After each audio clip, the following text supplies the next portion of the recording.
ಇವತ್ತಿನ ಈ ವಿಡಿಯೋ ತುಂಬಾ ವಿಶೇಷವಾಗಿದೆ. ಏನಕ್ಕಂತ ಅಂದರೆ ಕಾಳಿಂಗಸರ್ಪ ಹಾವಿನ ರೆಸ್ಕ್ಯೂ ಆಪರೇಷನ್ನ ನಾನು ನಿಮ್ಮ ಮುಂದೆ ತರಕ್ಕೆ ಟ್ರೈ ಮಾಡ್ತಾ ಇದ್ದೀನಿ. ಮೊದಲೇ ಹೇಳ್ತಾ ಇದ್ದೀನಿ, ಈ ಒಂದು ವಿಡಿಯೋನ ಎಜುಕೇಷನಲ್ ಪರ್ಪಸಿಗೆ ಮಾಡ್ತಾ ಇರೋದು. ಮತ್ತೆ ಬಂದು ಹೇಳಬೇಡಿ ಹಾವಿಗೆ ಯಾಕೆ ತೊಂದರೆ ಕೊಟ್ರಿ ಅಂತ. ಈ ಹಾವಿಗೆ ನಾವು ತೊಂದರೆ ಕೊಟ್ಟಿಲ್ಲ, ಅದಕ್ಕೆ ತೊಂದರೆ ಆಗಬಾರ್ದು ಅನ್ನೋ ಒಂದು ಕಾರಣಕ್ಕೆ ಅದನ್ನು ಒಂದೊಳ್ಳೆ ಸೇಫ್ ಆಗಿರೋ ಪ್ಲೇಸಿಗೆ ನಾವು ಅದನ್ನು ರೀಶಿಫ್ಟ್ ಮಾಡಿದ್ದೀವಿ. ಈ ಒಂದು ರೆಸ್ಕ್ಯೂ ಸ್ಟೋರಿಯಲ್ಲಿ ಇಬ್ಬರು ಹೀರೋಗಳಿದ್ದಾರೆ. ಒಂದು ಸ್ನೇಕನ್ನು ರೆಸ್ಕ್ಯೂ ಮಾಡಿರುವಂಥ ಸ್ನೇಕ್ ಪವನ್ ಅವರು, ಇನ್ನೊಬ್ರು ಬಂದು ಈ ಹಾವನ್ನು ರೆಸ್ಕ್ಯೂ ಮಾಡಿಸಿರುವಂಥ ಮನೆಯ ಓನರ್ ಅವರು. ಪವನಣ್ಣ ಇಲ್ಲ ನೋಡು, ಎಷ್ಟನೇ ಹಾವು ಇದು? 100ನೇದು. 100ನೇ ಕಾಳಿಂಗ ಇದು. ಇವತ್ತು ಸ್ಪೆಷಲ್ ನಮಗೆ ಪ್ರಕಾರ ನಡ್ಕೊಟ್ಟಿದೆ. ಮತ್ತೆ ಮೈಲು ಭಯಂಕರ ಏನು ನುಂಗಿದೆಯೇನೋ ಗೊತ್ತಿಲ್ಲ, ಭಯಂಕರ ದಪ್ಪ ಇರ್ಬೋದು. ಅದ್ರ ಮತ್ತೆ ಫ್ರಂಟ್ ಇಂದ ಮಿಡ್ಲ್ ಪೋರ್ಷನ್ ತನಕ ವೈಟ್ ಇದೆ, ಹಿಂದ್ಗಡೆ ಬ್ಲಾಕ್ ಇದೆ. ಕಾಳಿಂಗ ಸರ್ಪದ್ದು ಆಹಾರನೇ ಇನ್ನೊಂದು ಹಾವು. ಕಾಳಿಂಗಗೂ ತಿಂತದೆ. ಮೇನ್ ಫೇವ್ರೇಟ್ ಅದ್ರದ್ದು ಆಹಾರ ಕೆರೆ ಹಾವು ಮತ್ ನಾಗರಾವು ತಿಂತ. ಕಿಂಗ್ ಕೋಬ್ರಾ ಅಂತ ಕಾಳಿಂಗ ಸರ್ಪ ಇರೋದ್ರಿಂದ ನಮ್ಮ ಲೋಕಲ್ ಅಲ್ಲಿ ಇರುವಂತ ಹಾವುಗಳ ಸಂಖ್ಯೆ ಕಂಟ್ರೋಲ್ ಆಗ್ತದೆ. ಒಳ್ಳೇದು, ಹಿಂಗ ತೋಟದ ಮಧ್ಯೆ ಇದ್ರೆ ಒಳ್ಳೇದು. ಆದ್ರೆ ವಾರಗಟ್ಲಿ ಇದ್ರೆ ಕಷ್ಟ. ಪದೇ ಪದೇ ನಿಮ್ ಕಾಲು ಬಿಟ್ಟು ಸಿಗ್ತದಲ್ಲ, ಬಳ್ಳಿ ಸಿಕ್ಕರು ಹಾವುಗಳಾಗ್ತದೆ. ಇವಾಗ ನಿಮ್ಗೆ ಅನ್ಸಿರ್ಬೋದು ರೆಸ್ಕ್ಯೂ ಮಾಡಿರೋ ಸ್ನೇಕ್ ಪವನ್ ಅವ್ರಿಗೆ ಹೀರೋ ಅನ್ನೋದ್ರಲ್ಲಿ ಅರ್ಥ ಇದೆ, ಬಟ್ ರೆಸ್ಕ್ಯೂ ಮಾಡ್ಸಿರೋರಿಗೆ ಯಾಕೆ ಹೀರೋ ಅನ್ಬೇಕು ಅಂತ ಹೇಳ್ತೀನಿ ಕೇಳಿ. ಇತ್ತೀಚಿನ ದಿನದಲ್ಲಿ ಹಾವು ಬಂದ್ರೆ ಸಾಕು ಅದನ್ನ ಸಾಯಿಸಕ್ ನೋಡ್ತಾರೆ. ಏನಕ್ಕಂತಂದ್ರೆ ಮನೆ ಜಾಗದಲ್ಲಿ ಇಟ್ಕೊಂಡು ಅದೇನಾದ್ರೂ ಮನೆ ಒಳಗೆ ಬಂದು ಏನಾದ್ರೂ ಪ್ರಾಬ್ಲಮ್ ಮಾಡಿದ್ರೆ ಅಂತ. ಹಾವು ಬಂದು 1 ವಾರ ಆದ್ರೂ ಮನೆ ಜಾಗದಲ್ಲೇ ಇದ್ರೂ ಕೂಡ ವೇಟ್ ಮಾಡಿದ್ದಾರೆ ಹಾವು ಆ ಜಾಗ ಬಿಟ್ಟು ಹೋಗುತ್ತೇನೋ ಅಂತ. ಆದರೆ ಇನ್ನೊಂದು ಹಾವನ್ನು ನುಂಗಿರುವಂಥ ಈ ಹಾವಿಗೆ ಹೊಟ್ಟೆ ಭಾರ ಆಗಿ ಅದು ಎಲ್ಲೂ ಹೋಗ್ತಾ ಇರಲಿಲ್ಲ. 1 ವಾರದಿಂದ ಅಲ್ಲೇ ಇತ್ತು. 1 ವಾರ ಬಿಟ್ಟು ನೋಡಿ ಆದಮೇಲೆ ಮನೇಲಿ ವಯಸ್ಸಾಗಿರೋರು ಮಕ್ಕಳು ಎಲ್ಲ ಇರೋ ಕಾರಣ ಸ್ನೇಕ್ ಪವನ್ ಅವರಿಗೆ ಕಾಲ್ ಮಾಡಿ ಸ್ವಲ್ಪ ಈ ಹಾವನ್ನ ಹಿಡ್ಕೊಂಡು ಒಂದು ಒಳ್ಳೆ ಪ್ಲೇಸಲ್ಲಿ ಶಿಫ್ಟ್ ಮಾಡ್ತೀರಾ ಅಂತ ಕೇಳ್ಕೊಂಡಿದ್ರು. ಈ ಒಂದು ಸ್ಟೋರಿನೇ ಇವತ್ತಿನ ನನ್ನ ವ್ಲಾಗ್. ಬನ್ನಿ ಹಾಗಾದರೆ ವ್ಲಾಗ್ ಸ್ಟಾರ್ಟ್ ಮಾಡೋಣ. ವೇಟ್, ಸ್ಟೋರಿ ಸ್ಟಾರ್ಟ್ ಆಗೋಕ್ಕಿಂತ ಮುಂಚೆ ನನ್ನೊಂದು ರಿಕ್ವೆಸ್ಟು, ನೀವೇನಾದರೂ ಇನ್ನೂ ತನಕ ನನ್ನ ಚಾನಲ್ಗೆ ಸಬ್ಸ್ಕ್ರೈಬ್ ಮಾಡ್ಕೊಂಡಿಲ್ಲ ಅಂದರೆ ಪ್ಲೀಸ್ ಸಬ್ಸ್ಕ್ರೈಬ್ ಮಾಡ್ಕೊಳ್ಳಿ. ಈ ಒಂದು ಹಾವನ್ನ ರೆಸ್ಕ್ಯೂ ಮಾಡೋಷ್ಟೊತ್ತಿಗೆ ಹಾವು ಬಂದು 1 ವಾರ ಆಗಿತ್ತು. ಆದರೆ ಹಾವು ಬಂದು 3 ದಿನದ ತನಕ ಮನೆ ಓನರ್ ವೇಟ್ ಮಾಡಿ ಪವನ್ ಬ್ರೋ ಅವರಿಗೆ ಕಾಲ್ ಮಾಡಿರ್ತಾರೆ. ಪವನ್ ಬ್ರೋ ಅವರು ಇನ್ನೂ 3 ದಿನ ಅವ್ರಿಗೆ ಕಾಯಿಸಿರ್ತಾರೆ. ಏನು ಅಂತ ಅಂದರೆ ಹಾವು ಅದಾಗಿ ಅದು ಹೋಗುತ್ತೆ, ಸ್ವಲ್ಪ ವೇಟ್ ಮಾಡೋಣ ಅಂತ. ತೋಟದಲ್ಲೇ ಓಡಾಡ್ಕೊಂಡಿರೋ ಹಾವನ್ನು ರೆಸ್ಕ್ಯೂ ಮಾಡಿ ಬೇರೆ ಕಡೆ ಬಿಡೋಣ ಅಂತ ಫೈನಲಿ ಡಿಸೈಡ್ ಮಾಡ್ತಾರೆ. ಅದಕ್ಕೋಸ್ಕರ ಪವನ್ ಬ್ರೋ ಅವರು ಬೆಳಿಗ್ಗೆ ಅವ್ರ ಮನೆಗೆ ರೀಚ್ ಆಗ್ತಾರೆ. ಲೊಕೇಶನ್ ರೀಚ್ ಆಗ್ತಾ ಇದ್ದಂಗೆ ಮನೆ ಓನರ್ ಅವರು ಹಾವು ಎಲ್ಲಿದೆ ಅಂತ ತೋರ್ಸೋಕ್ಕೆ ಕರ್ಕೊಂಡು ಹೋದ್ರು. ಹಾಗೇನೆ ಪವನ್ ಬ್ರೋ ಅವರು ಹಾವನ್ನು ರೆಸ್ಕ್ಯೂ ಮಾಡೋಕ್ಕೆ ಏನೆಲ್ಲ ಬೇಕೋ ಅದನ್ನೆಲ್ಲ ರೆಡಿ ಮಾಡ್ಕೊತಾ ಇದ್ರು. ಇನ್ನೊಂದು ಹಾವನ್ನು ನುಂಗಿ ಹೊಟ್ಟೆ ಭಾರ ಆಗಿರೋ ಈ ಹಾವು ಅಲ್ಲೇ ತೋಟದಲ್ಲಿ ಓಡಾಡ್ಕೊಂಡಿತ್ತು ಬಿಟ್ರೆ ಜಾಗ ಬಿಟ್ಟು ಬೇರೆ ಕಡೆ ಮಾತ್ರ ಹೋಗ್ತಾ ಇರಲಿಲ್ಲ. ಹಾವು ಎಲ್ಲಿದೆ ಅಂತ ತೋರಿಸೋ ಟೈಮಲ್ಲೇ ಮನೆ ಓನರ್ ಅವರು ಹಾವಿನ ಬಗ್ಗೆ ಎಷ್ಟು ಪ್ರೀತಿಯಿಂದ ಮಾತಾಡ್ತಾ ಇದ್ರು ಅಂದರೆ ಅವರಿಗೆ ಆ ಪ್ರೀತಿ ಇರೋದು ನೋಡಿ ನಮಗೇನೆ ಖುಷಿ ಆಯಿತು. ಎಸ್, ಈಗ ರೆಸ್ಕ್ಯೂ ಆಪರೇಷನ್ ಸ್ಟಾರ್ಟ್ ಆಗುತ್ತೆ. ಹಾವು ಯಾವುದೇ ನಾರ್ಮಲ್ ಪ್ಲೇಸಲ್ಲಿ ಇರಲಿಲ್ಲ, ಅದ್ರ ಬದಲಾಗಿ ಕಲ್ಲಿನ ಪೊಟ್ಟೆ ಒಳಗಡೆ ಸೇರ್ಕೊಂಡಿತ್ತು. ಈ ಜಾಗ ನೋಡಿ ನೀವು ಅಂದ್ಕೊಂಡಿರ್ತೀರಾ ಇದ್ಯಾವುದೋ ಕಾಡು ದಾರಿ, ಇದ್ರಲ್ಲಿ ನೀರು ಹೋಗೋ ಥರ ಎಲ್ಲ ಇದೆಯಲ್ಲ, ಇದ್ಯಾವುದೋ ಏನೋ ಕಾಡಿಂದನೇ ಹಿಡಿದು ಕಾಡಿಗೆ ಬಿಡ್ತೀವಿ ಅಂತ ಅಂತಿದ್ದಾರಾ ಅಂತ. ನೋ, ಇದು ಪ್ರೈವೇಟ್ ಪ್ರಾಪರ್ಟಿ. ನಾನು ರೀಲ್ಸ್ ಹಾಕಿದಾಗ ತುಂಬ ಜನ ಕಮೆಂಟ್ ಮಾಡ್ತಾ ಇದ್ರಿ, ಕಾಡಲ್ಲಿರೋ ಹಾವನ್ನ ಹಿಡಿದು ಕಾಡಿಗೆ ಬಿಡ್ತಾ ಇದ್ದೀರಾ, ಅದು ಆಲ್ರೆಡಿ ಅದರ ಹ್ಯಾಬಿಟ್ಯಾಟಲ್ಲಿ ಇದೆ, ಮತ್ತೆ ಯಾಕೆ ಅದಕ್ಕೆ ತೊಂದರೆ ಕೊಡಕ್ಕೆ ಹೋಗ್ತಾ ಇದ್ದೀರಾ, ಹಾಗೇನೆ ತುಂಬ ಕಮೆಂಟ್ಸ್ ಬರ್ತಾ ಇತ್ತು. ಬಿಡಿ, ಎಲ್ಲೋ ಕೂತ್ಕೊಂಡು ಕಮೆಂಟ್ ಮಾಡೋರಿಗೆ ಏನು ಗೊತ್ತಿರುತ್ತೆ ಇಲ್ಲಿ ಸಿಚುವೇಶನ್ ಹೇಗಿರುತ್ತೆ ಅಂತ. ಅದರಲ್ಲೂ ಸಿಟಿಯಿಂದ ಕಮೆಂಟ್ ಮಾಡಿದವರೇ ಜಾಸ್ತಿ. ಏನಕ್ಕಂತಂದರೆ 30-40 ಸೈಟಲ್ಲಿ ಮನೆ ಕಟ್ಕೊಂಡಿರೋರಿಗೆ ನಮ್ಮೂರ ಕಡೆ ಹೆಂಗಿರುತ್ತೆ, ಎಷ್ಟು ಜಾಗ ಇರುತ್ತೆ, ಆ ಜಾಗಗಳೆಲ್ಲ ಹೇಗಿರುತ್ತೆ ಅನ್ನೋದು ಹೆಂಗೆ ಗೊತ್ತಿರುತ್ತೆ. ಕೆರೆ ಒತ್ತುವರಿ ಮಾಡಿ ಅದ್ರ ಮೇಲೆ ಬಿಲ್ಡಿಂಗ್ ಕಟ್ಟು ಫ್ಲ್ಯಾಟಲ್ಲಿ ಕೂತು ಕಮೆಂಟ್ ಮಾಡೋರಿಗೆ ನಮ್ಮೂರ ಕಡೆ ಪ್ರೈವೇಟ್ ಪ್ರಾಪರ್ಟಿಯಲ್ಲೇ ಹರಿಯೋ ನೀರಿಗೆ ಅಡ್ಡ ಹಾಕಲ್ಲ, ಅದನ್ನು ಮುಚ್ಚಿ ಅದ್ರ ಮೇಲೂ ಏನೋ ಒಂದು ಕನ್ಸ್ಟ್ರಕ್ಟ್ ಮಾಡೋಕ್ಕೆ ಹೋಗಲ್ಲ.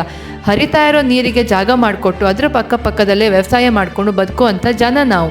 ಆಯಿತಾ, ಇದನ್ನೆಲ್ಲ ಫಸ್ಟು ಅರ್ಥ ಮಾಡಿಕೊಂಡು ಕಮೆಂಟ್ ಮಾಡಿ.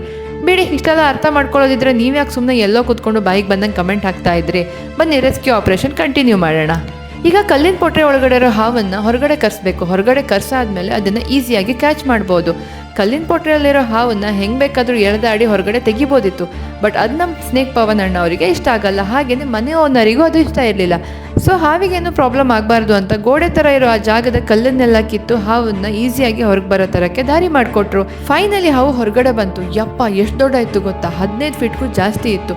ನನ್ನ ಲೈಫಲ್ಲಿ ಫಸ್ಟ್ ಟೈಮ್ ಇಷ್ಟು ದೊಡ್ಡ ಹಾವನ್ನು ನಾನು ನೋಡಿದ್ದು. ನೀವು ಇದಕ್ಕೂ ದೊಡ್ಡ ಹಾವನ್ನು ಏನಾದರೂ ನೋಡಿದ್ರಿ ಅಂದರೆ ಕಮೆಂಟ್ ಮಾಡಿ.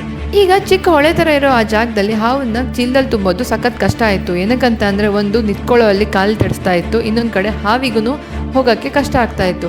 ಒಂದು ಸ್ವಲ್ಪ ನೀರಲ್ಲೆಲ್ಲ ಸ್ವಿಮ್ ಮಾಡಿ ಮೈ ಫ್ರೀ ಮಾಡ್ಕೊಂಡು ಹಾವನ್ನು ಪವನ್ ಬ್ರೋ ಅವರು ಮೇಲ್ಗಡೆ ತೋಟ ಕರ್ಕೊಂಡು ಬಂದರು. ಏನಕ್ಕಂತಂದರೆ ಅಲ್ಲೂ ಅದಕ್ಕೆ ತುಂಬ ಹಿಂಸೆ ಆಗಬಾರ್ದು ಅಂತ. ಈ ಗ್ಯಾಪಲ್ಲಿ ಎಲ್ಲರೂ ತೋಟದಲ್ಲಿ ನಿಂತ್ಕೊಂಡು ನೋಡ್ತಾ ಇದ್ರೆ ನಾನು ಮಾತ್ರ ಅಲ್ಲಿರೋ ಮರದ ಮೇಲೆ ಹತ್ಕೊಬಿಟ್ಟಿದ್ದೆ. ಏನಕ್ಕಂತ ಅಂದರೆ ಕ್ಯಾಮ್ರಾ ಆ್ಯಂಗಲ್ ಒಳ್ಳೆ ಬರಲಿ ಅಂತ ಕೂಡ. ಹಾಗೇನೆ ಭಯನೂ ಇತ್ತು. ಆಯಿತಾ, ನಾನೇನು ಸುಳ್ಳೆಲ್ಲ ಹೇಳಲ್ಲ. ಏನಕ್ಕಂತಂದರೆ ಅಷ್ಟು ದೊಡ್ಡ ಹಾವನ್ನು ಲೈಫಲ್ಲಿ ಫಸ್ಟ್ ಟೈಮ್ ನೋಡಿರೋದಲ್ವಾ, ಭಯ ಇರದೇ ಇರುತ್ತಾ. ಇರಲಿ ಬಿಡಿ. ನಿಮ್ಗೆಲ್ಲರಿಗೂ ಈ ಒಂದು ವಿಷಯ ಗೊತ್ತಿರುತ್ತೆ, ಕಾಳಿಂಗ್ ಸರ್ಪಕ್ಕೆ ವಿಷ ಜಾಸ್ತಿ, ಸಿಟ್ಟು ಜಾಸ್ತಿ ಅಂತ. ಆದರೆ ಅದಕ್ಕೆ ನಾಚಿಕೆ ಕೂಡ ಜಾಸ್ತಿ. ಮನುಷ್ಯನ ಕಂಡ್ರೆ ನಾಚ್ಕೊಳ್ಳುತ್ತೆ. ಹಾಗೆಯೇ ನಾಗರಹಾವಿನಷ್ಟು ಬೇಗ ಇದು ಅಟ್ಯಾಕ್ ಮಾಡಲ್ಲ. ನಾಗರಹಾವಂತೂ ಹೆಡೆಯಲ್ಲಿ ಹೊಡೆಯೋಕ್ಕೆ ಕಾಯ್ತಾ ಇರುತ್ತೆ, ಬಟ್ ಕಾಳಿಂಗ ಸರ್ಪ ಅಷ್ಟೊಂದು ಬೇಗ ಅಟ್ಯಾಕ್ ಮಾಡಲ್ಲ. ಇಲ್ಲಿ ತುಂಬಾ ಸಿಟ್ಟಾಗಿದ್ದಿತ್ತು ಕಾಳಿಂಗ್ ಸರ್ಪ. ಏನಕ್ಕಂತಂದರೆ ಆಲ್ರೆಡಿ ಅದ್ರ ಹೊಟ್ಟೆ ಬೇರೆ ವಜ್ಜಾಗಿತ್ತು, ಒಂದೇ ಪ್ಲೇಸಲ್ಲಿತ್ತು. ಅದಕ್ಕೂ ಮನುಷ್ಯರು ಕಂಡ್ರೆ ಭಯ ಆಗುತ್ತಲ್ವಾ, ನಮ್ಗೆ ಹೆಂಗೆ ಅದ್ರ ಕಂಡ್ರೆ ಭಯನೋ ಸೇಮ್ ಫೀಲಿಂಗ್ ಅದಕ್ಕೂ ಇರುತ್ತೆ. ಪಾಪ ಅದಕ್ಕೆ ಹೇಳ್ಕೊಳಕ್ಕಾಗಲ್ಲ. ಅದಕ್ಕೇ ಪವನ್ ಬ್ರೋ ಅವರು ಅದಕ್ಕೆ ಜಾಸ್ತಿ ಆಟ ಆಡಿಸ್ದೇನೆ, ಏನೂ ಮಾಡ್ದೇನೆ ಬಟ್ ಅಂತ ಚಿಲ್ಲೊಳಗಡೆ ಹಾಕ್ಬಿಟ್ರು. ಏನಕ್ಕಂತಂದರೆ ಅದಕ್ಕೆ ಇನ್ನೂ ಕಂಫರ್ಟ್ ಆಗಿರೋ, ಸೇಫ್ ಆಗಿರೋ ಪ್ಲೇಸಿಗೆ ಈಗ ಆ ಹಾವನ್ನ ರಿಲೀಸ್ ಮಾಡಬೇಕು. And here comes the main part. ಅನ್ಕೊತಿದ್ದೀರಾ ರೆಸ್ಕ್ಯೂ ಮುಗಿದ್ಮೇಲೆ ಇನ್ನೇನು ಮೇನ್ ಪಾರ್ಟು ಅಂತ. ರೆಸ್ಕ್ಯೂ ಮಾಡೋದು ಎಷ್ಟು ಇಂಪಾರ್ಟೆಂಟೋ ಅದಕ್ಕಿಂತ 10 ಪಟ್ಟು ಇಂಪಾರ್ಟೆಂಟು ಅಲ್ಲಿರೋ ಜನಕ್ಕೆ ಎಜುಕೇಟ್ ಮಾಡೋದು. ಏನಕ್ಕಂತ ಅಂದರೆ ಇವತ್ತು ಈ ಹಾವು ಬರುತ್ತೆ, ಇನ್ನೊಂದು ಸ್ವಲ್ಪ ದಿನ ಬಿಟ್ಟು ಮತ್ತೊಂದು ಹಾವು ಬರುತ್ತೆ. ಆಗ ಅವರು ಅದನ್ನು ಸಾಯಿಸಬಾರ್ದು ವಿನಃ ಅದನ್ನು ಅಲ್ಲಿಂದ ಇನ್ನೊಂದು ಒಳ್ಳೆ ಪ್ಲೇಸಿಗೆ ಶಿಫ್ಟ್ ಮಾಡಬೇಕು. ಈ ಥರ ಮಾಡಬೇಕು ಅಂತ ಅಂದರೆ ರೆಸ್ಕ್ಯೂ ಮಾಡೋ ರೆಸ್ಕ್ಯೂಯರ್ಸು ಅಲ್ಲಿನ ಜನಕ್ಕೆ ಎಜುಕೇಟ್ ಮಾಡಲೇಬೇಕು. ಅದನ್ನು ನಮ್ಮ ಪವನ್ ಬ್ರೋ ಮಾಡ್ತಾ ಇದ್ರು. ಬನ್ನಿ ಹಾಗಾದ್ರೆ ಅವ್ರು ಏನೇನೆಲ್ಲ ಹೇಳ್ತಾ ಇದ್ರು ಜನರಿಗೆ ಅಂತ ಒಂದು ಸ್ವಲ್ಪ ಕೇಳಿಸ್ಕೊಂಡು ಬರೋಣ. ಅದೇ ಇದಕ್ಕೆ ಅದು ಕಿಂಗ್ ಕೋಬ್ರಾ ಅಂತ. ಕಿಂಗ್ ಕೋಬ್ರಾ ಅಂತಂದ್ರೆ ಅದೇ ಹಾವುಗಳ ರಾಜ, ಕಿಂಗ್ ಅಲ್ಲ ಹೆಸರು ಬಂತು. ಅಂದ್ರೆ ಎಲ್ಲಾ ಹಾವುಗಳನ್ನ ಇದು ಡಾಮಿನೇಟ್ ಮಾಡ್ತದೆ. ಅಂದ್ರೆ ಈಗ ನಾಗರಹಾವಾಗಿರ್ಲಿ, ಕ್ಯಾರೆವಾಗಿರ್ಲಿ, ಇಲ್ಲ ಇದ್ರದೇ ಏರಿಯಾದಲ್ಲಿ ಮತ್ತೊಂದು ಕಾಳಿಂಗ ಸರ್ಪ ಬಂದ್ರು ಆ ಕಾಳಿಂಗ ಸರ್ಪಗೆ ಹಿಡ್ಕ ತಿಂತದೆ. ಹಿಂಗಾಗಿ ನಾವ್ ಇದನ್ನ ಇಲ್ಲಿಂದನೇ ಹಿಂಗ್ ಸ್ವಲ್ಪ ಹೊರಗಡೆ ಹಾಕಿದ್ರು ಮತ್ತೆ ಇಲ್ಲಿ ಇದೇ ಜಾಗಕ್ಕೆ ಬರ್ತದೆ ಹೇಳಿಲ್ಲ. ಯಾಕಂದ್ರೆ ಇದ್ರದ್ದು ಜಾಗ, ಇದ್ರದ್ದು ಒಂದು ಏರಿಯಾ ಸಾಧಾರಣ ಹೋಮ್ ರೇಂಜ್ 5 ರಿಂದ 6 ಕಿಲೋಮೀಟರ್. ಅಂದ್ರೆ ದಿನನಿತ್ಯ ಈಗ ನಾವ್ ಹೆಂಗೆ ಮನೆ ನೀರ್ ತರೋ ಬಾವಿಗೆ ಹೋಗ್ತರು, ಅದೇ ರೀತಿ ಅಂಗಡಿಗೆ ಹೆಂಗ್ ಹೋಗ್ಬೇಕು, ನಮ್ದು ಹೋಮ್ ರೇಂಜ್ ಅದು. ಅದೇ ತರ ಇದಕ್ಕೊಂದು ಹೋಮ್ ರೇಂಜ್ ಸಾಧಾರಣ 5 ಕಿಲೋಮೀಟರ್ ಇರ್ತದೆ. ಅದು ಬಿಟ್ಟು ಸಾಧಾರಣ ಅದು ಕಾಂಬೇಟ್ 2 ಸುತ್ತಕಾಡದೆ ಅಂತಂದ್ರೆ 2 ಹಾವೊಂದು ಹೊರದಾಟ. ಅದು ನನ್ನ ಪ್ರಕಾರ ಅದು ಅದಕ್ಕೂ ನುಂಗದೆ ಇರ್ಬೋದು. ಮತ್ತೊಂದು ಕಾಳಿಂಗ್ ಸರ್ಪಗೆ ಅದು ನುಂಗದೆ. ಅಂದ್ರೆ ಈ ಕಾಳಿಂಗ್ ಸರ್ಪದಿಂದ ನಿಮ್ಗೆ ಎಷ್ಟು ಯೂಸ್ ಆಯ್ತು ನೋಡಿ. ಈಗ ನಿಮ್ಮ ಏರಿಯಾದಲ್ಲಿ 2 ಕಾಳಿಂಗ ಇದ್ದದ್ದು ಒಂದೇ ಕಾಳಿಂಗ ಆಯ್ತು. 99% ನುಂಗದೆ. ಯಾಕಂದ್ರೆ ನಂಗೆ ಹಿಡಿದಾಗ ಒಳಗಡೆ ಮತ್ತೇನೋ ಅದೇ ಹಿಂಗ್ ಪ್ರೆಸ್ ಆಗ್ತಿಲ್ಲ, ಒಳಗಡೆ ಉದ್ದಕ್ಕೆ ಏನೋ ಇದ್ದಂಗ ಅನ್ಸ್ತದೆ ನಂಗೆ. ಹಿಂಗಾಗಿ ಅದರಿಂದ ಹೋಗ್ತಾನೆ ಇಲ್ಲ, ಅದು ರೆಸ್ಟ್ ಮಾಡ್ತಾ ಇದೆ. ಹಿಂಗಾಗಿ ಕಾಳಿಂಗ ಇದ್ರೆ ಅದು ನಮ್ಮ ಉಪಯೋಗಕ್ಕೆ ಬರುದು. ಮತ್ತೊಂದೇನಂತಂದ್ರೆ ಈಗ ನಾನು ಅಷ್ಟೆಲ್ಲ ಅದಕ್ಕೆ ಕ್ಲೋಸ್ ಅಲ್ಲಿ ಹೋದ್ರು ಬಂತು, ಹಿಂಗ್ ಹೆಡೆತ್ಗೆ ಇಷ್ಟಿಟ್ಟು ಹತ್ರ ಬಂತು, ಎಲ್ಲೂ ಕಚ್ಚಲೇ ಇಲ್ಲ. ನೀವ್ ನೋಡಿ ಬಾಯಿ ಕಳ್ಕೊಂಡು ಬಂತು, ಹಿಂಗ್ ಬಿಟ್ರೆ ಕಚ್ಚಲೇ ಇಲ್ಲ. ಅದು ನಾಗರಾವ್ ಆದ್ರೆ ಹಿಂಗ್ ಹೆಡೆ ಹೊಡಿತಿತ್ತು ಕಚ್ಚು ಸಲುವಾಗಿ. ಅಂದ್ರೆ ನಾಗರಾವ್ ಹೋಲಿಸಿದ್ರೆ ಕಾಳಿಂಗ್ ಸರ್ಪದ್ದು ಅಂದ್ರೆ ಅಗ್ರೆಷನ್ ಬಹಳ ಕಡಿಮೆ, ಅಷ್ಟು ಸಿಟ್ಟಿನ ಹಾವಲ್ಲ. ಮತ್ತೆ ಇದು ಬಹಳ ನಾಚಿಕೆ ಸ್ವಭಾವ. ನಾವೇನಾದ್ರು ಅದ್ರ ಹತ್ರ ಹೋದ್ರೆ ದೂರ ಸರಿತದೆ. ನೀವು ನೋಡ್ರಿ, ಫೋನ್ ಮಾಡಿದವ್ರಿಗೂ ಹೇಳಿರಿ ಹೆಡೆನೇ ಎತ್ತುದಿಲ್ಲ ಅಂತೇಳಿ. ಹಾವು ಹೆಡೆನೇ ಎತ್ತಿಲ್ಲ, ಇದು ಕಾಳಿಂಗ ಅಲ್ಲೇ ಇರ್ಬೇಕೇನ ಅಂತ ಹೇಳಿದ್ರಿ. ನಾನು ಅವಾಗ್ಲೂ ಹೇಳಿದೆ ಕಾಳಿಂಗ ಸರ್ಪ ಸುಮ್ನೆ ನಾಗರಾವ್ ಹಂಗಲ್ಲ. ನಾಗರಾವ್ ಸುಮ್ಮನೆ ಹೆಡೆ ಬಿಚ್ಚತದ, ಕಾಳಿಂಗ ಸರ್ಪ ಹಂಗಲ್ಲ. ಸುಮ್ಮನೆ ಹಿಂಗ್ ಹೆಡೆ ಬಿಚ್ಚಿ ಹೆದರ್ಸುವಂತ ಗುಣ ಅದಕ್ಕಿಲ್ಲ. ಅದ್ರ ಸುದ್ದಿ ಹೋದ್ರೆ ಹೆಡೆ ಬಿಚ್ಚಿ ಹೆದರ್ಸ್ತದ. ಅದ್ರದ್ದು ಜೀವ ರಕ್ಷಣೆಗೆ ಬಿಟ್ರೆ ಮತ್ತೊಬ್ಬನ್ ಸಾಯಿಸ್ಬೇಕು ಅನ್ನೋ ಗುಣ ಅದ್ರಲ್ಲಿಲ್ಲ. ಯಾಕಂದ್ರೆ ಮನುಷ್ಯ ಅದ್ರ ಆಹಾರ ಅಲ್ಲ. ಹಿಂಗಾಗಿ ನಾವ್ ಹೇಳುದಂತಂದ್ರ ಇದನ್ನ ಇಲ್ಲೇ ಬಿಟ್ರು ಹೋಗ್ತಿತ್ತು. ಆದ್ರೆ ಇಲ್ಲಿ ಬೇಡ, ಸುತ್ತಲೂ ಮನೆ ಇರೋದ್ರಿಂದ ಸ್ವಲ್ಪ ದೂರ ಕಾಡಿಗೆ ಬಿಡುವ ಅಷ್ಟೇ ಹೇಳೋದು. ಅಲ್ಲ ಮತ್ತೆ ಇನ್ನೊಂದು ಸಮಸ್ಯೆ ಹತ್ರ ಬಿಟ್ರೆ ಮತ್ತೆ ಎಲ್ಲಾದ್ರೂ ಈ ಏರಿಯಾಕ್ಕೆ ಬಂದ ಅಲ್ಲ, ಅದ್ರದ್ದು ಹಾವೊಂದು ಕಾಳಿಂಗ ಸರ್ಪದ್ದು ಹ್ಯಾಬಿಟೇಷನ್ ಮನುಷ್ಯ ಇರುವಂತ ಜಾಗ ಅಲ್ಲ. ನಾಗರ ಹಾವು, ಕ್ಯಾರೆ ಹಾವೆಲ್ಲ ಹ್ಯೂಮನ್ ಹ್ಯಾಬಿಟೇಷನ್, ಮನುಷ್ಯ ವಾಸವಾಗುವ ಸ್ಥಳದಲ್ಲ ಅದಿರ್ತದೆ. ಕಾಳಿಂಗ ಸರ್ಪದ್ದು ಹ್ಯಾಬಿಟೇಷನ್ ಕಾಡೇ ಬೇಕು ಅದಕ್ಕೆ. ಹಿಂಗಾಗಿ ಇದನ್ನ ಅದೇ ಇದೀಗ ಕಾಳಿಂಗನೇ ಇದು ಕಾಳಿಂಗ ಸರ್ಪ. ಅದ್ರಲ್ಲಿ ಮತ್ತೆ ಜಾತಿ ಇಲ್ಲ.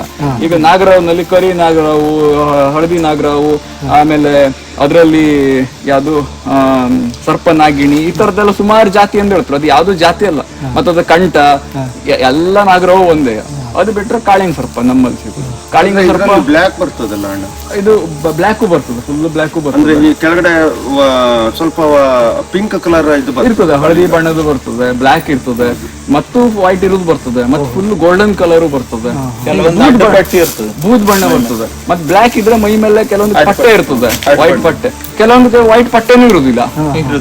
ಹಿಂಗ ಅದ್ರ ಸಲುವಾಗಿ ಅದೇ ಏನ್ ಇದನ್ನ ಇಲ್ಲಿ ಬಿಟ್ರೆ ಏನ್ ತೊಂದ್ರೆ ಇಲ್ಲ. ಮತ್ತೊಂದಂದ್ರೆ ಈ ಕಾಡ್ ಅಂದ್ಮೇಲೆ ಇದು ಒಂದೇ ಹೇಳಲ್ಲ. ಹೌದ್ರಿ, ಆದ್ರೆ ಮನುಷ್ಯನ ಇರ್ತದೆ ಅಷ್ಟೇ.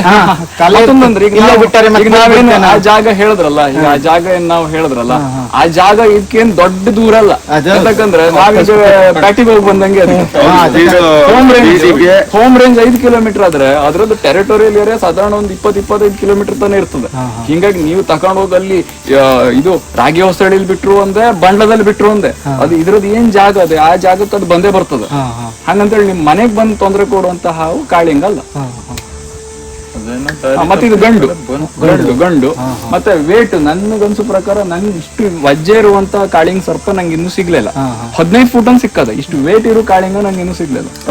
ಹೀಗಿದೆ ನಾವು ವೇಟ್ ನೋಡೋಣ ಎಷ್ಟಿದೆ ಅಂತ. ಬನ್ನಿ. ಎಸ್, ಈಗ ರೆಸ್ಕ್ಯೂನು ಮುಗಿತು, ಜನರಿಗೆ ಎಜುಕೇಟ್ ಮಾಡು ಕೂಡ ಆಯಿತು. ಈಗ ಏನು ಮಾಡೋದಂದ್ರೆ ಹಾವನ್ನ ಅದರ ಸೇಫ್ ಆಗಿರೋ ಪ್ಲೇಸ್ಗೆ ರಿಲೀಸ್ ಮಾಡೋದು. ಈಗ ಆ ಕಾರ್ಯಕ್ರಮನೂ ಮುಗೀತು. ಹಾವನ್ನ ಅದರ ಸೇಫ್ ಆಗಿರೋ ಪ್ಲೇಸ್ಗೆ ತಗೊಂಡೋಗಿ ರಿಲೀಸ್ ಮಾಡಿ ಅದು ಖುಷಿಯಿಂದ ಕಾಡೊಳಗಡೆ ಸೇರ್ಕೊಂತು. ಅದನ್ನು ನೋಡಿಕೊಂಡು ಎಲ್ಲರೂ ವಾಪಸ್ ಬಂದ್ವಿ. ಆ್ಯಂಡ್ ಈಗ ವಾಪಸ್ ಬಂದಮೇಲೆ ಇನ್ನೂ ಖುಷಿ ವಿಚಾರ ಏನು ಅಂತ ಅಂದರೆ ರೆಸ್ಕ್ಯೂ ಮಾಡಿಸಿರೋ ಮನೆಯವ್ರ ಬಗ್ಗೆ. ಕೆಲವೊಂದು ಕಡೆ ರೆಸ್ಕ್ಯೂಗೆ ಹೋದಾಗ ರೆಸ್ಪೆಕ್ಟ್ ಕೊಡಲ್ಲ, ರೆಸ್ಪೆಕ್ಟ್ ಮಾಡಲ್ಲ. ಹಾಗೆಯೇ ಹಿಂದೆ ನಿಂತು ರೆಸ್ಕ್ಯೂಗೆ ಪ್ರಾಬ್ಲಮ್ ಮಾಡ್ತಾ ಇರ್ತಾರೆ, ಕಿರ್ಚಾಡೋದು, ಕೂಗಾಡೋದು, ಬೇಗ ಬೇಗ ಹಿಡ್ಕೊಂಡೋಗಿ ಅಂತ ಅನ್ನೋದು. ಅವ್ರಿಗೆ ಅದರಲ್ಲಿರೋ ರಿಸ್ಕ್ ಹಾಗೆಯೇ ಎಷ್ಟೊಂದು ಸ್ಕಿಲ್ ಬೇಕು, ಎಷ್ಟೊಂದು ಕಾನ್ಸಂಟ್ರೇಷನ್ ಬೇಕು ಅನ್ನೋದನ್ನ ಅರ್ಥ ಮಾಡ್ಕೊಳ್ದೆ ರೆಸ್ಕ್ಯೂ ಮಾಡೋರಿಗೆ ಡಿಸ್ಟರ್ಬ್ ಮಾಡ್ತಾ ಇರ್ತಾರೆ. ಆ ಥರದ್ದು ಯಾವುದನ್ನು ಇವ್ರು ಮಾಡ್ದೇ ರೆಸ್ಕ್ಯೂ ಮಾಡೋಕ್ಕೆ ತುಂಬಾ ಸಪೋರ್ಟ್ ಮಾಡಿರೋ ಹಾವನ್ನು ಬಿಟ್ಟು ವಾಪಸ್ ಬರ್ತಿದ್ದಂಗೆ ನಮಗೆ ಅದರ ಆದಿತ್ಯನು ತುಂಬ ಚೆನ್ನಾಗಿ ಕೊಟ್ಟು ತುಂಬಾ ಪ್ರೀತಿಯಿಂದ ಮಾತಾಡಿಸಿ ನಮ್ಮನ್ನು ಕಳಿಸ್ಕೊಟ್ರು. ಎಕ್ಸ್ಪೀರಿಯನ್ಸ್ ಹೆಂಗಿತ್ತು ಇವತ್ತಿನ ರೆಸ್ಕ್ಯೂದ? ಇಂಥ ಎಕ್ಸ್ಪೀರಿಯನ್ಸ್ ನಮ್ಗೆ ಸಿಗುವುದೇ ಇಲ್ಲ. ಇದು ಇವತ್ತೇ ಅಪ್ರೂಪ ಅಂತ ಅನ್ಕೊಳ್ತೇನೆ ನಾನು ಈ ಥರದ್ದು ಎಕ್ಸ್ಪೀರಿಯನ್ಸ್. ಯಾಕಂದ್ರೆ ಹಿಡಿಸಿ ಮತ್ತು ನಮಗೆ ಆತಿಥ್ಯ ನೀಡೋದಲ್ದೆಯ ಮತ್ತು ಜೊತೆಯಲ್ಲಿ ಮನೆಗೂ ತಗೊಂಡು ಇಷ್ಟೊಂದು ಗಿಫ್ಟು. ನಾನು ಎಲ್ಲರನ್ನೂ ಕೇಳೋದು ಇಷ್ಟೇನೆ, ನಿಮ್ಮನೆಗೂ ರೆಸ್ಕ್ಯೂರ್ಸ್ ಬಂದ್ರೆ ಏನೇ ಒಂದು ಯಾವುದೋ ವರ್ಕರ್ಸ್ ಏನೇ ಇರ್ಬೋದು, ಯಾವುದೇ ಡಿಪಾರ್ಟ್ಮೆಂಟ್ ಇರ್ಬೋದು, ರೆಸ್ಪೆಕ್ಟ್ ಮಾಡೋದ್ ಕಲೀರಿ, ಅವ್ರ ಕಾರ್ಯಕ್ಕೊಂದು ಗೌರವ ಕೊಡೋದ್ ಕಲೀರಿ. Thank you.